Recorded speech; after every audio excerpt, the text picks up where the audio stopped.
بسم اللہ الرحمن الرحیم۔ السلام علیکم۔ ایک بوسیدہ مکان سے پیبند لگی چادر اوڑے ایک خاتون دربار خلافت کی طرف جا رہی تھی۔ یہ بزرگ خاتون حق اور چہرہ باطل سے پردہ ہٹانے کے لیے دربار کی طرف رخ کرتی ہیں، اور اس بی بی نے دربار خلافت میں ایسا خطبہ پڑھا کہ سننے والوں کی روح تک کانپ گئی۔ عرب کے فصیح و بلیغ عالم اپنے آپ کو گنگا محسوس کرنے لگے، اور علماء کے لیے یہ معلوم کر پانا مشکل ہو گیا کہ اس خطبے میں کہاں خدا کا کلام ہے اور کہاں بنت پیغمبر صلی اللہ علیہ وآلہ وسلم کا پیغام ہے۔ اس بی بی نے بھرے دربار میں ظالموں کو شرمسار کر دیا اور باطل کے چہرے سے اس طریقے سے نقاب ہٹایا کہ قیامت تک کے لیے حق اور باطل کے درمیان فرق کرنا آسان ہو گیا۔ اس خاتون نے یہ بتا دیا کہ دیکھو، جب باطل زیادہ سر اٹھانے کی کوشش کرے گا تو ہم میں سے ہی کوئی آگے آئے گا اور باطل کا سر کچل دے گا۔ دربار یزید میں جب شہداء کے سر پیش کر دیے گئے تو یزید نے خیزران کی لکڑی لانے کا حکم دیا۔ پھر یزید نے وہ لکڑی امام حسین علیہ السلام کے لبوں اور دانتوں پر لگائی۔ ابو برزہ جو رسول خدا صلی اللہ علیہ وآلہ وسلم کے صحابی تھے اور وہاں پر موجود بھی تھے، انہوں نے یزید کو مخاطب کر کے کہا، اے یزید، کیا تو اس چھڑی سے حسین کے دندان مبارک پر مار رہا ہے؟ میں نے اپنی آنکھوں سے دیکھا ہے کہ پیغمبر اکرم صلی اللہ علیہ وآلہ وسلم نے حسین اور ان کے بھائی حسن کے لبوں اور دندان مبارک کو بوسہ دے رہے تھے اور فرماتے جا رہے تھے، تم دونوں جوانان جنت کے سردار ہو، جو تمہیں قتل کرے خدا اس کو قتل کرے اور اس پر لعنت کرے اور اس کے لیے جہنم کو آمادہ کرے، اور وہ بہت خراب جگہ ہے۔ یہ سن کر یزید غصے میں چیخنے لگا اور حکم دیا کہ صحابی رسول کو دربار سے باہر نکال دو۔ یزید اپنے غرور میں مست تھا اور سمجھ رہا تھا کہ وہ کربلا میں کامیاب ہو گیا ہے، اور وہ اونچی آواز میں یہ شعر پڑھ رہا تھا کہ کاش میرے وہ بزرگ جو جنگ بدر میں قتل کر دیے گئے تھے وہ آج ہوتے تو دیکھتے کہ کس طرح قبیلہ خزرج نیزہ مارنے کی بجائے گریہ زاری میں مشغول ہیں۔ اس وقت وہ خوشی میں فریاد کرتے اور کہتے، اے یزید، تیرے ہاتھ شل نہ ہوں، میں خندف کی اولاد میں سے نہیں ہوں جو رسول اللہ کی اولاد سے انتقام نہ لوں۔ یہ سننا تھا کہ علی کی شیر دل بیٹی زینب کھڑی ہو گئی اور یہ تاریخی خطبہ ارشاد فرمایا۔ جب درندگی کے چنگل میں انسانیت دم توڑتی نظر آ رہی تھی، شرافت و صداقت کو جب ظلم و بربریت نے اپنے سیاہ بادلوں کے گھیرے میں لے لیا تھا، دین اسلام ویران گلیوں اور سنسان بیابانوں میں مددگار تلاش کر رہا تھا، خلافت کے نام پر اسلام کا مذاق اڑایا جا رہا تھا، دربار خلافت مداریوں اور طوائفوں کا اڈا بن گیا تھا، تو ایسے ماحول میں کچھ دینداروں کی نظریں جناب زہرا علیہ السلام کو تلاش کر رہی تھیں۔ اس وقت جناب زہرا سلام اللہ علیہ تو نہیں تھیں، لیکن دلیر باپ کی بہادر بیٹی زینب نے ایسا خطبہ دیا کہ اس خطبے سے سوتے ہوئے ذہن جاگنے لگے۔ وہ ایسا خطبہ تھا کہ جسے سن کر لوگ دنگ رہ گئے۔ جناب زینب کی تقریر سننے کے بعد لوگوں کے لیے یہ سمجھ پانا مشکل ہو گیا کہ کوئی خاتون دربار خلافت میں تقریر کر رہی ہیں یا علی مرتضی مسجد کوفہ میں خطبہ دے رہے ہیں۔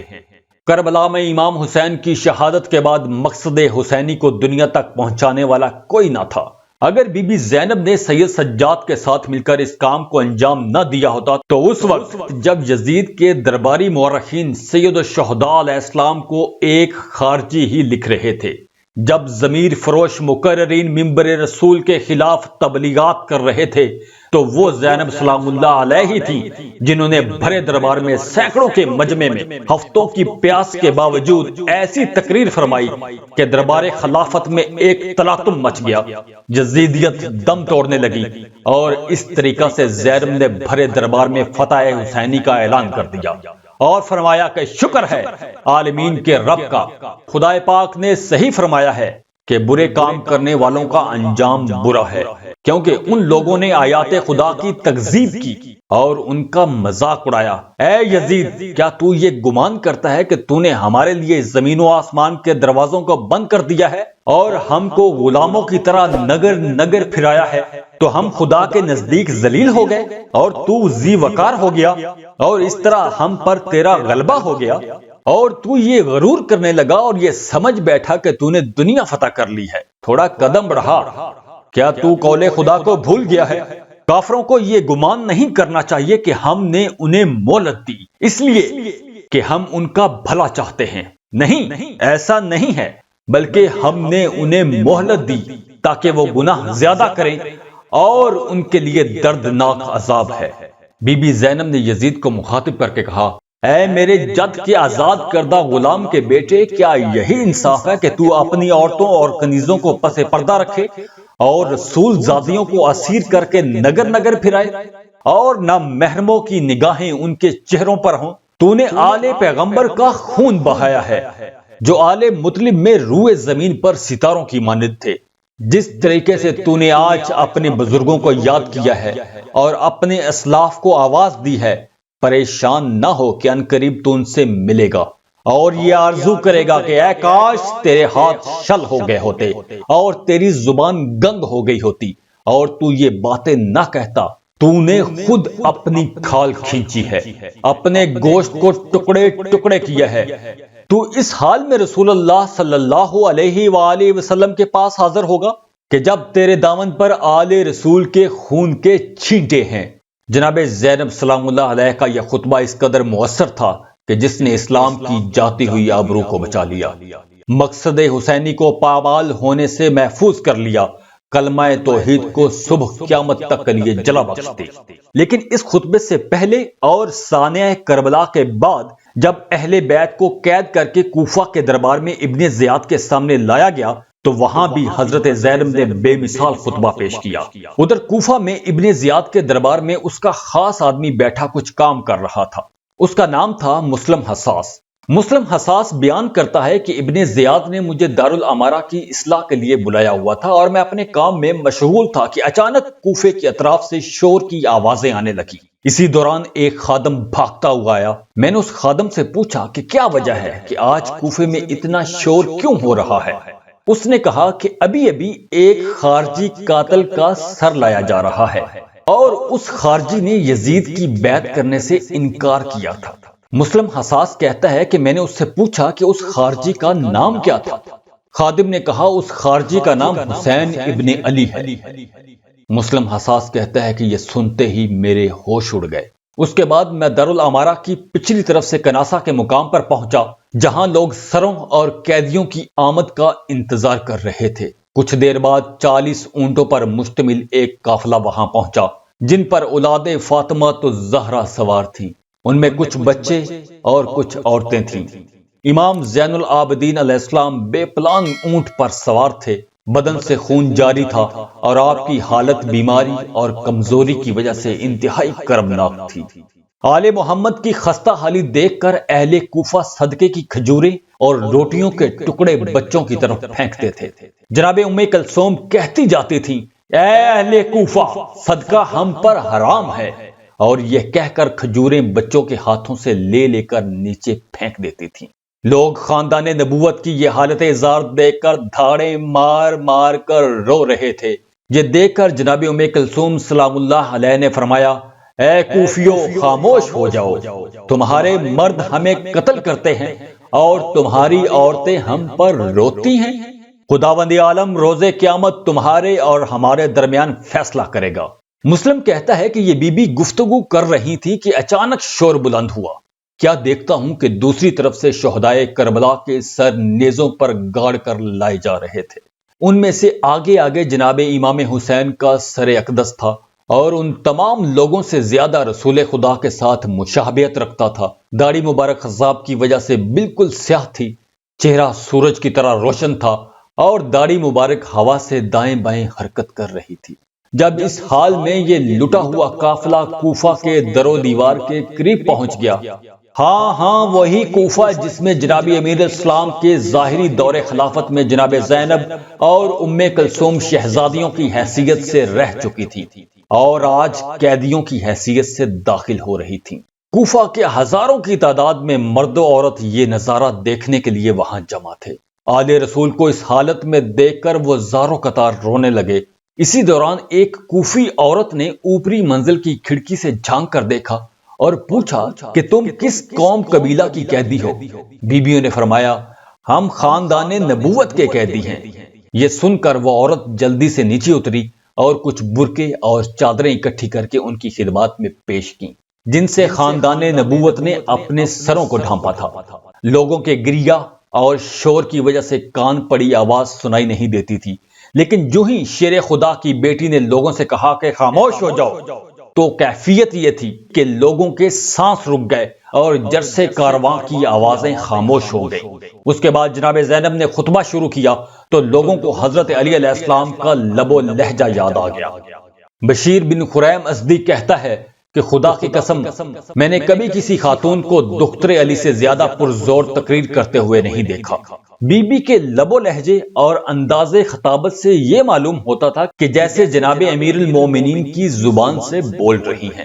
جب ہر طرف مکمل خاموشی چھا گئی تو بی بی زینب نے یہ خطبہ ارشاد فرمایا، سب تعریفیں خداوند ذوالجلال والاکرام کے لیے ہیں، اور درود و سلام ہو میرے نانا محمد مصطفیٰ صلی اللہ علیہ وآلہ وسلم پر اور ان کی پاک اور نیک اولاد پر۔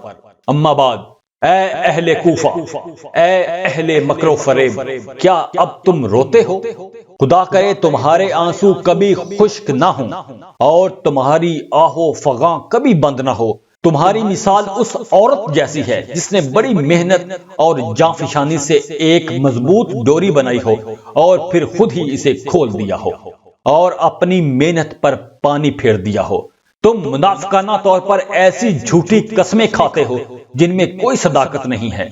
تم جتنے بھی ہو سب کے سب بےہودہ گو، ڈینگ مارنے والے، پیکرے فسق و فجور اور فسادی، کینہ پرور اور لونڈیوں کی طرح جھوٹے، چاپلوس اور دشمنی کے غماز ہو۔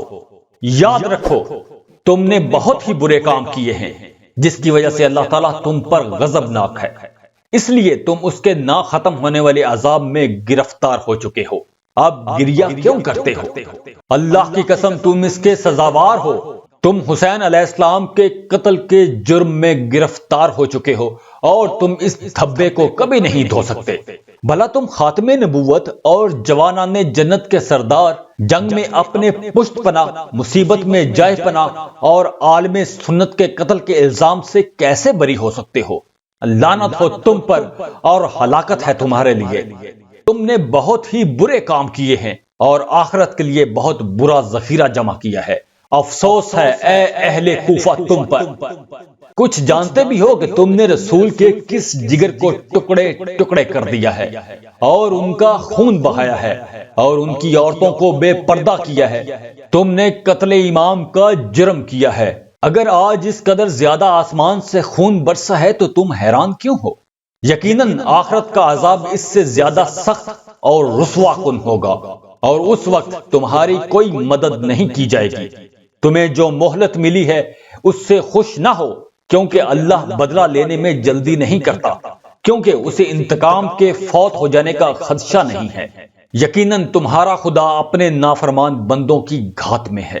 پھر بی بی زینب نے دوسری طرف منہ پھیر لیا۔ راوی کہتا ہے کہ میں نے دیکھا کہ لوگ حیران ہیں اور تعجب سے انگلیاں منہوں میں ڈالے ہوئے ہیں۔ میں نے ایک عمر رسیدہ شخص کو دیکھا جو میرے پہلو میں کھڑا رو رہا تھا۔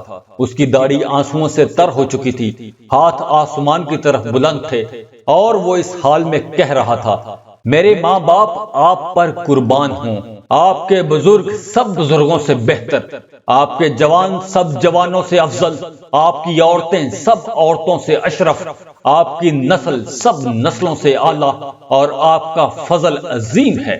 اس کے بعد جناب ام کلثوم اور امام زین العابدین نے بھی خطبہ ارشاد فرمایا۔ ان خطبات کے بعد اسیران اہل بیت کا لٹا ہوا قافلہ دربار ابن زیاد کی طرف روانہ ہو گیا۔ ادھر ابن زیاد نے شہر بھر کے لوگوں کو دربار میں جمع ہونے کی دعوت دے رکھی تھی، اس لیے دربار درباریوں اور تماش بینوں سے کھچا کھچ بھرا ہوا تھا۔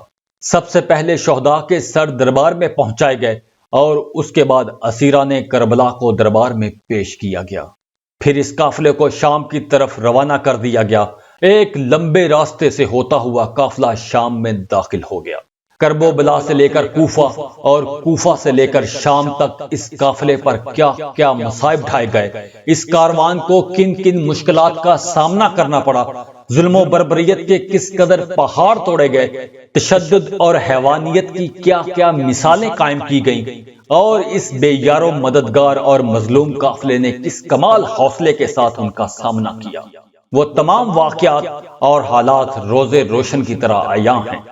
اکثر مقتل کی کتب میں لکھا ہے کہ اسیروں کے شہر دمشق میں داخل ہونے کے موقع پر لوگوں نے شہر کو سجایا ہوا تھا، اور یزید اپنے دربار میں یہ شعر پڑھ رہا تھا کہ کاش آج میرے جنگ بدر میں مارے جانے والے بزرگ موجود ہوتے تو دیکھتے کہ میں نے کس طرح محمد صلی اللہ علیہ وآلہ وسلم کی آل سے ان کا انتقام لیا ہے، کیونکہ اس دن یزید کی مجلس میں اس کے ارد گرد کچھ ایسے افراد بیٹھے تھے جنہوں نے اسلام اور پیغمبر کو اقتدار اور حکومت تک پہنچنے کا صرف ایک ذریعہ بنایا تھا، ان کا مقصد قرب خدا بالکل بھی نہیں تھا۔ آپ ملاحظہ فرمائیں کہ ابن زیاد اور یزید دونوں کی محفلیں ایک طرح کی تھیں اور باتیں بھی ایک ہی جیسی تھیں۔ کوفے میں ابن زیاد بھی خوشی سے پھولا نہیں سما رہا تھا کہ اس نے اپنا فرض پورا کر دیا ہے اور عراقیوں کے ہاتھوں سے ان کی قوت چھین لی ہے۔ دوسری طرف شام میں یزید غرور میں چور بیٹھا ہوا تھا کہ جنگ بدر میں اس کے مقتول بزرگوں کا خون رائگان نہیں گیا۔ اگر یہ معاملہ یہیں ختم ہو جاتا تو کامیاب تھا، لیکن جناب زینب نے اسے اس کی کامیابی کا پھل کھانے نہیں دیا۔ وہ جسے اپنے لیے شیریں سمجھ رہا تھا، جناب زینب نے اس کا مزہ حد سے زیادہ کڑوا کر دیا اور اس کے لیے تلخ بنا دیا۔ جناب زینب نے اپنی مختصر گفتگو میں اہل مجلس کو سمجھا دیا تھا کہ ان پر حکومت کرنے والا کون ہے اور وہ کس کے نام پر حکومت کر رہا ہے، اور رسیوں میں جکڑے ہوئے ان کے سامنے کھڑے قیدی کون ہیں۔ جاتے جاتے ویڈیو کو لائک کیجئے، انفو چنکس کو سبسکرائب کر لیں اور بیل آئیکن پر لازمی کلک کیجئے گا۔